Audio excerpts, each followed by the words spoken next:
Yo, what up? It's episode number 7. Let's go.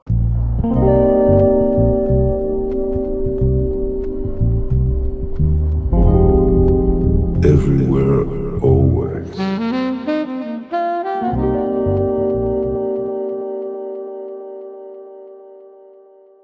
Today is June 27th, and if you live in or anywhere near Texas, Houston, Texas to be specific, I'm from Austin, but you would know that June 27th is a very special day for a lot of people in Houston, mainly for the Houston music culture that was curated by prominent figures such as DJ Screw. Now, that's what this stands for, SUC, Screwed Up Click. He was the founder of that. And June 27th is one of those historic days because it was like a monumental freestyle, like a 30-minute long freestyle that him and his homeboys did, and that session, that tape, that everything just became iconic over the years. It helped launch a bunch of careers from then on, and it's just iconic, man. And every day, June 27th comes up every year that it comes up, man. Fucking, you already know people doing it up in Houston, But just being from Austin, I've had that influence of his music and of other Houston artists just in my life on a regular basis. Like, it's been, I think it's been like 30 years. Let me look it up.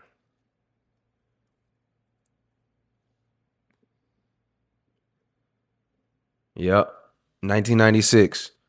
Um, so 30 years ago, it's been a prominent sound. The chopped and screw sound is been heavy throughout the history of Houston music, and you know, Austin is 3 hours away from Houston, but their influence from their music culture to the car culture, like everything, it reaches all around here. You know what I'm saying? Even like in Dallas, San Antonio, like everybody knows about it. If not, are like indulging in that culture. So we got a lot of respect for Houston. I love Houston too. I've been there quite a few times. I got friends that live there.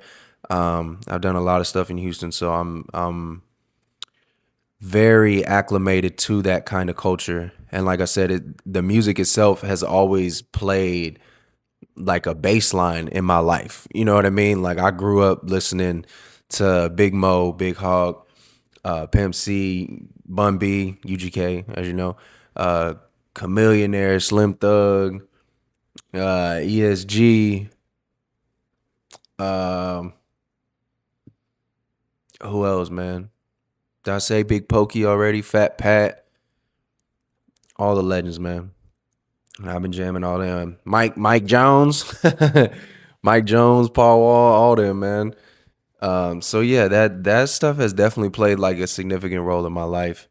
And even just being from Austin, like I guess I felt like I had always hoped that we would have something like that. And maybe I'm not well versed in the culture out here enough, because maybe we do. I know there are some people who are legends out here, but I'm talking about as far as like, and I'm probably gonna get some hate for this, but not like DJ Screw, you know what I'm saying? Like we got DJs and we got rappers out here, but not like that, you know what I'm saying? Because everybody can reference DJ Screw. Everybody can reference that music. Everybody still uses that type of sound and chops based on his legacy, and people are still like, I think even the clothing brand Supreme, like they just did a collab with DJ Screw. They got his face all over a bunch of merch, and the Astros, I think, have just done something recently too, some type of collab. So I mean, his name and his legacy, his brand, everything is very alive and well. So, you know, shout out to Screw and his family and everybody who knows all the good stuff about it. And yeah, it's interesting, man, how just how music can play such an important role in people's lives. I find it very odd when there's people who say they don't listen to music, especially like in the gym. Like when I see people who just don't have any headphones in, they're just raw dogging their workout, so to speak. Like that shit is crazy to me. I don't get it. Music is legit like the soundtrack, bro. Like it keeps the day moving. It fills in these holes and just keeps the rhythm of life going. You know what I mean? Like music is everything, you know? It can bring you up. It can make you remember things. It can make you feel some type of way. It can even make you sad. It, can make you, if you're in love, you even more in love. You listen to music, you know. So music is powerful, and it's just wild how like music is nowadays. Because even seeing when people release stuff, like I seen Kanye release like another version of his album Bully, and he like just like made edits on top of like songs that were already out. And like back in the day, like if you were getting CDs, like here in Austin, we got, or we used to have, it's not there no more, but like Music Mania, CD Warehouse, Piranha Records is still alive and well, and places like that where you would go get a CD and whatever the person put out, like that's it. Like I don't remember there being like deluxe albums. I don't remember there being Yeah, I don't remember there being anything like that. And then especially like when there was tapes, like that's something that DJ Screw was famous for, is like he made gray tapes. And that's just like a regular cassette, it has the gray film or whatever. But yeah, like when people will put music out, it ain't like today where you can make an edit and re-release something. Like everything is so digital, so you could just wipe it and put it back. But the state of music has grown exponentially to something that I don't know if anybody could have really fathomed or wrap their head around. But to me, it's just mind blowing with streaming. Like you could listen to a song one day. I think Travis Scott had like a version of his Astro World album out, and then he put out like a edited version. I could hear like all the differences in it. Like there's even infamously a track he did with Nav, and like Nav's verse is like all the way down, and then he re-released it and it was like where it needed to be. And to me, it's like, damn, how did no one like double, triple, quadruple check that shit to make sure it was all the way good before getting it released, to the point that they had to do that and re-release it as fixed. So everything being digital is just crazy to me. But that's why I try to listen to stuff too, and like be as conscious about like what I'm listening to. Cause I know that it molds me in one way or another. Just like anything that I watch, anything I consume on a regular basis. If I read something, if I'm watching something, if I'm scrolling, looking at something, that directly or indirectly will mold how you are, your outlook on life, the things that you talk about, the stuff you're interested in. That's what the algorithm's all about. It's molded to like what you do on a regular basis, what you're looking for, what you're interested in.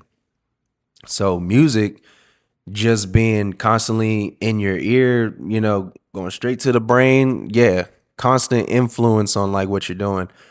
So me personally, I like to listen to people who are talking about something real. Like, yeah, I can listen to stuff to just have fun, and I don't have to like dissect everything and it makes sense and all this stuff. But I do like listening to people with something to say. You know what I mean?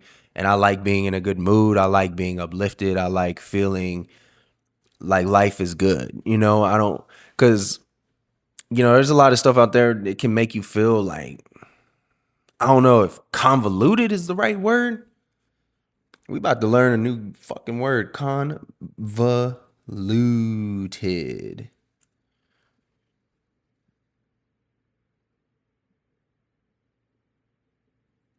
Maybe that's not what I'm trying to say. No, I'm not trying to say convoluted. Like, I don't know. Stuff just it doesn't make any sense. You know, like a lot of songs they don't make sense or they're just like talking about a whole lot of nothing.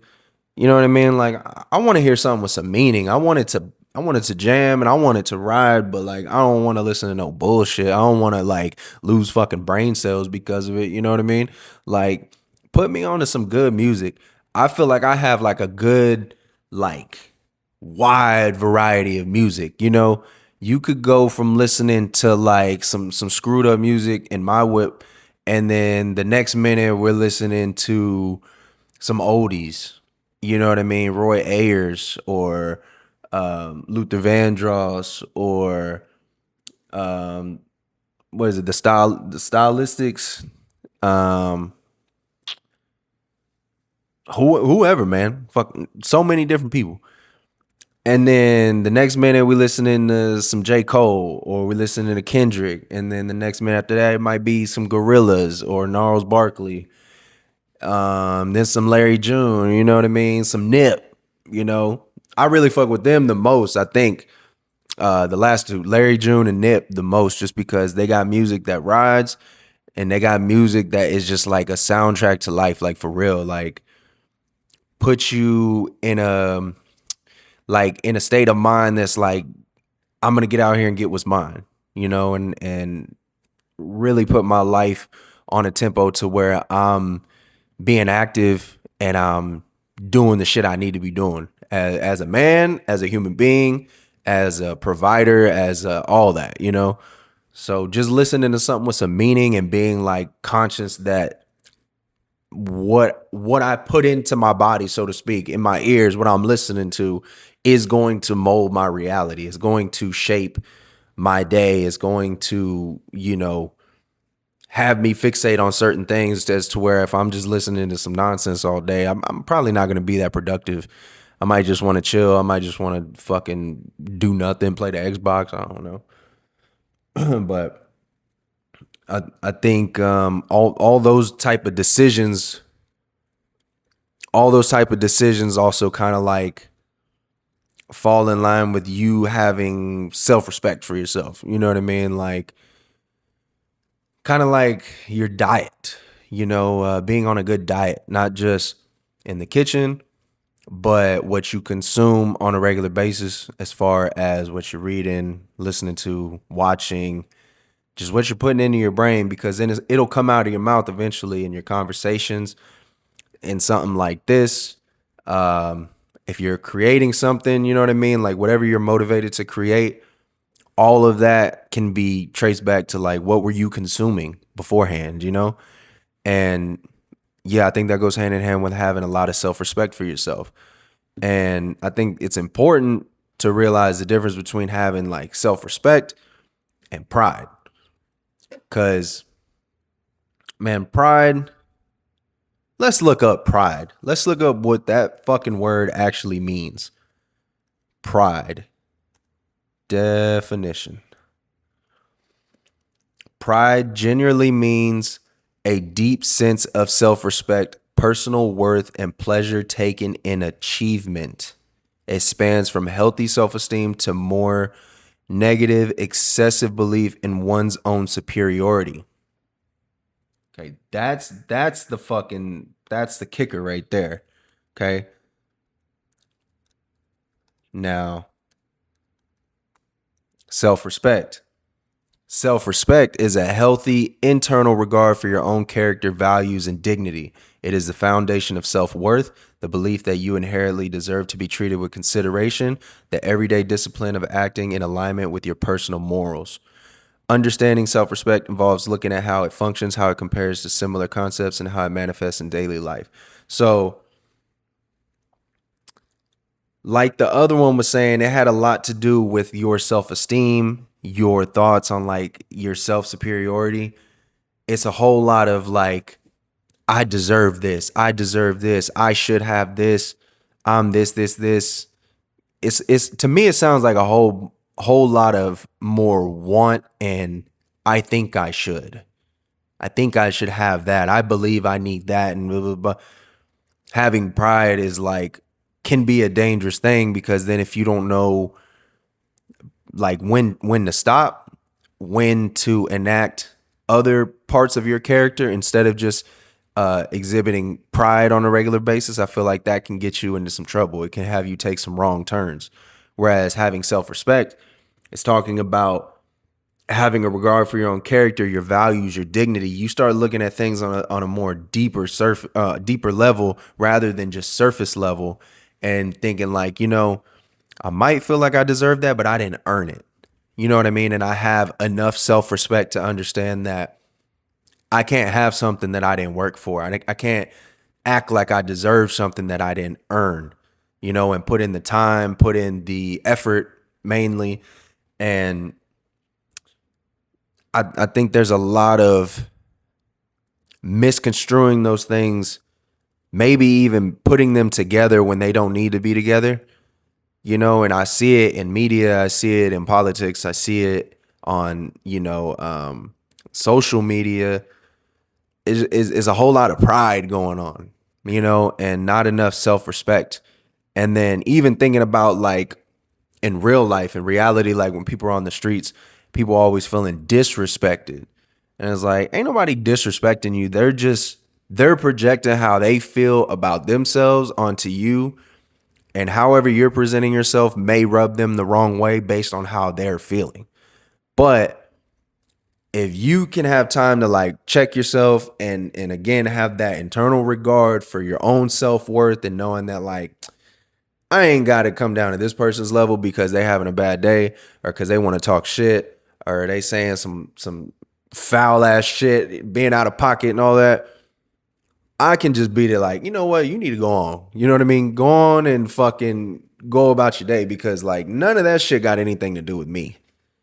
Because to me, I'm feeling like they are exhibiting a lot of pride, whereas as if you can contain yourself, you talk calmly, you ain't got to raise your voice to people, you ain't got to act like throw your weight around and act like you running shit when you really ain't. Like that's having more self-respect and being like, I know my self-worth.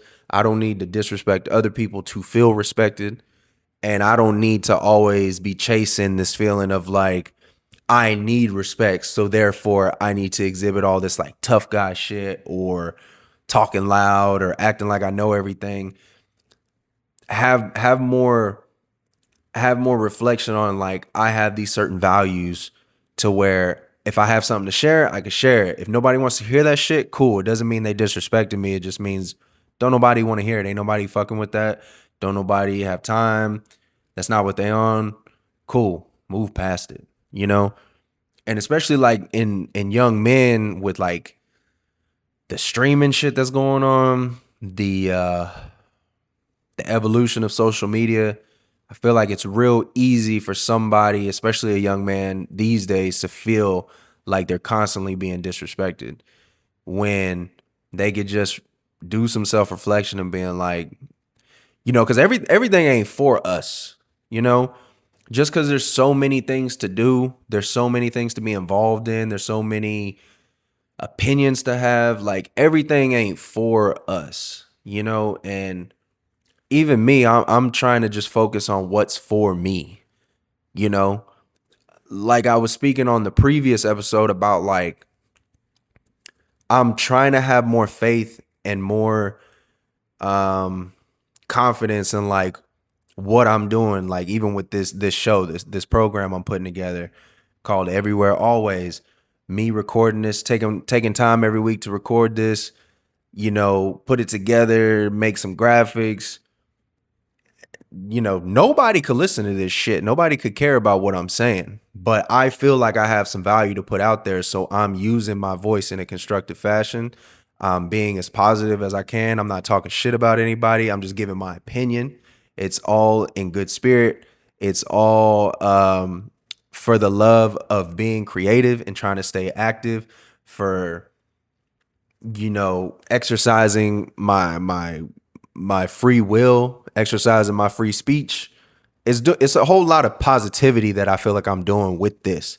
So I'm acting on my self-worth. I'm acting on my values, and talking about, preaching about, if you will, what I care about or what's on my mind, as opposed to like just being being online, like talking shit in the comments, or like just being outside, just talking shit, having a bad attitude all the time. Cause I mean, bad attitude is a bad attitude. You know what I mean? And like, there's only so much room for that shit. You know, the older that I get, I can see when parents would be like, "You got a bad attitude," and then you immediately snap and be like, "No, I don't." It's like, yeah, you do.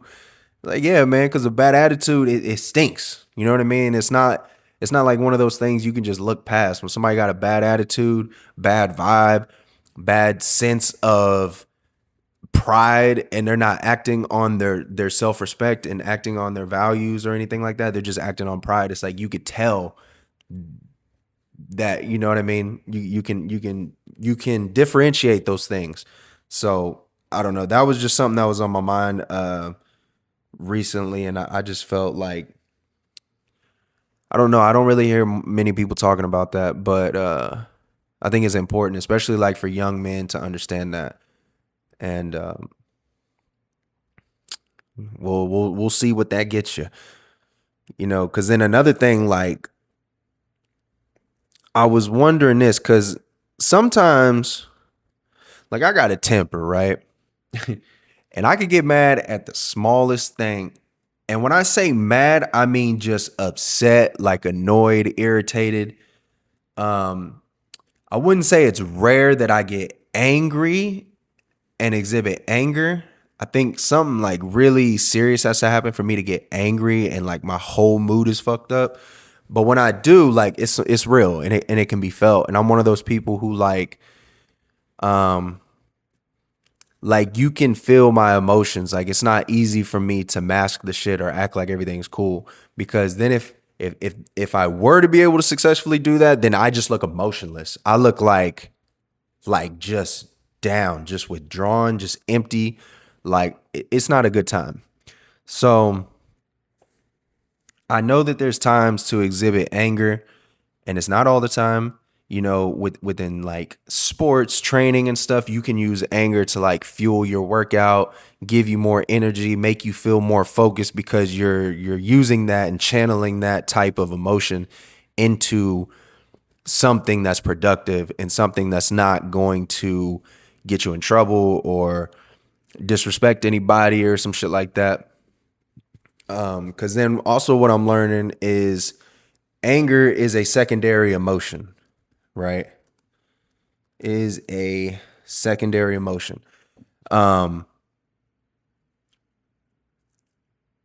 okay, so how it's described on Google is anger is often described as the visible tip of the iceberg. It frequently acts as a secondary emotion that surfaces to protect us from deeper, more vulnerable primary feelings. Instead of standalone reaction, anger often masks raw emotions such as fear or anxiety, hurt or rejection, shame, embarrassment, or powerlessness.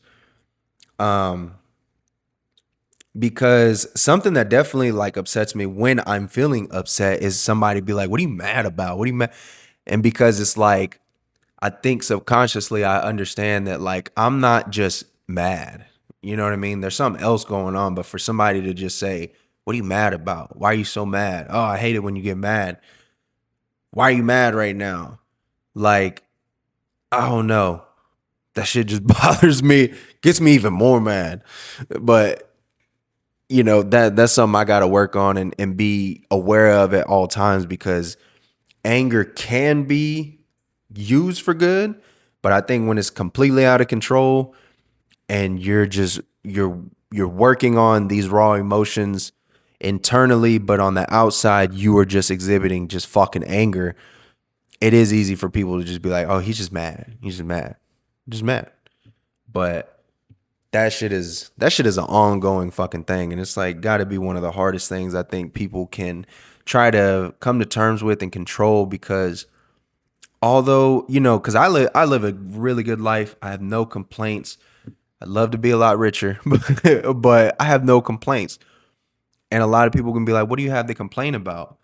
So when you're upset, it really is, I think, important to check yourself on what is the raw emotion that this anger is masking for me.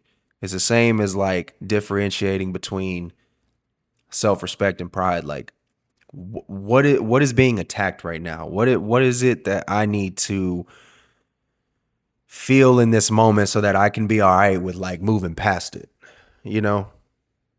And I think just like, especially the generation that I come from, it's a lot of unhealed wounds and trauma that we didn't necessarily always have the tools to like figure out. And it's odd too because like I feel like I hear a lot of people my age. I'm 32, going to be 33 this year. And I feel like there's a lot of people my age that you hear about just having a therapist. It's almost like having a therapist, going to therapy of some sort is like trendy. You know, it's like the thing to have, almost like having a personal trainer. Um, and I mean, even in that sense, just saying that, like having that as an epiphany is like, yeah, I mean, a therapist is like a personal trainer, but for your mind, your emotions, how you know, handle shit. It is important to have that to some degree, but I also feel like it's important for like us to talk to like other people. I'm not gonna say like I'm against therapy or that I don't think anybody should go to therapy, but I feel like before you make that step in going directly to therapy, like self-reflection to me is just so important. You know what I mean? And I don't know if it's just me, but I feel like it's something I've always been able to do. And not that I'm a closed book or anything, but I don't really like talk about much shit to friends or family about like everything. I might say just what's on like, you know, the front of my mind, like, oh yeah, I was thinking about this was bothering me, or this shit happened or some shit. But like for the most part, I keep it to myself, and I want to work through it because, you know, there's a saying of like a problem shared is a burden halved. And I think that's why a lot of people do vent, and venting is like crucial in a lot of ways because when you share a problem, like it's not anybody's job to take it on as their own, but like just when you share it, you kind of just feel like, okay, I'm not alone. You know, I'm not dealing with this by myself. If I'm not dealing with something by myself, then it doesn't feel, maybe it just don't feel as heavy, you know? But then I've also heard it explained as like, you know, when somebody shares a problem going on and then somebody can relate, because that's what we're looking for, right? We want somebody to be able to relate to us and understand what we're going through. But I've even heard it explained the other way, where it's like if I talk about how I feel and then someone's like, oh yeah, me too. Then it's almost like depressing because then you're like, oh shit, so this is happening to everybody? Fuck, you know, and like what are we gonna do? What are we gonna do?